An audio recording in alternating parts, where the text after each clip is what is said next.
Thank you, Mr. President-elect. During the campaign, you said you were not naive about how difficult it would be to unite the country. It's now 3 days after you were projected as the president-elect. The president himself says he has won this election. His own administration has not moved forward to give you access to what you need to do to begin the work of your transition. Just a few minutes ago, the Secretary of State, when asked if he would cooperate with a smooth transition, he said there will be a smooth transition to a second Trump administration. I wonder if you have a message for the president who may well be watching right now, and how do you expect to be able to work with Republicans when so many have thus far refused to even acknowledge your victory? Well, first of all, we are already beginning the transition. We're well underway. And the ability for the administration in any way by failure to recognize this our win does not change the dynamic at all in what we're able to do. We've announced yesterday, as you know, the health group that we put together today. We're going to be moving along in a consistent manner, putting together our administration, the White House, and reviewing who we're going to pick for the cabinet positions. And nothing's going to stop that.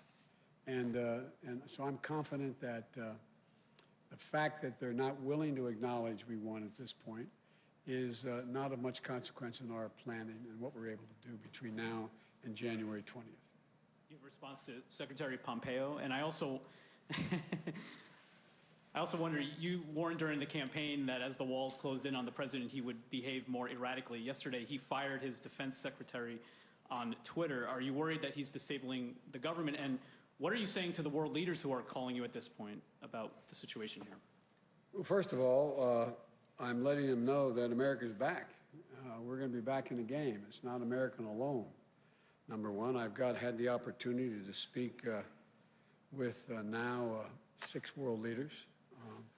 And the response has been very fulsome, energetic, and they're all looking forward to being able to, from Great Britain to France, to Germany, to Canada, et cetera, and Ireland.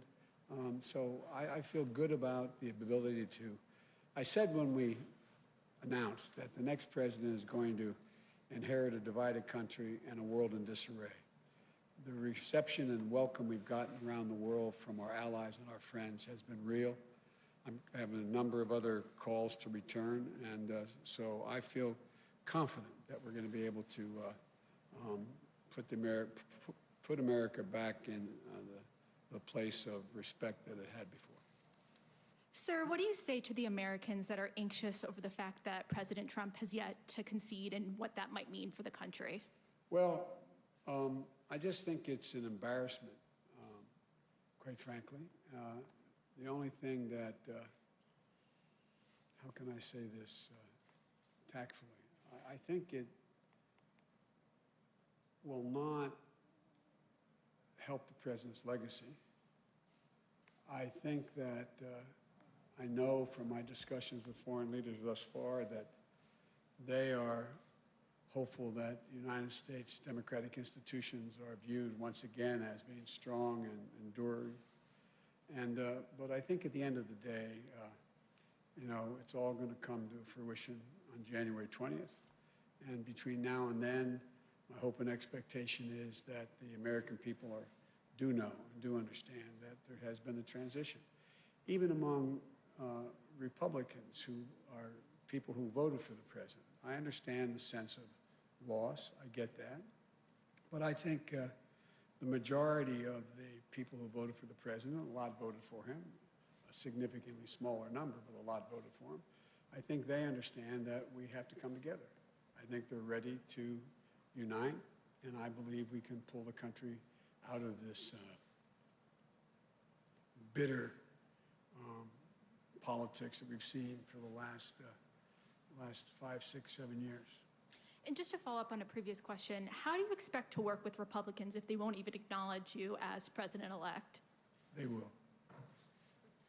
They will. Thank you all so very much. Thank you.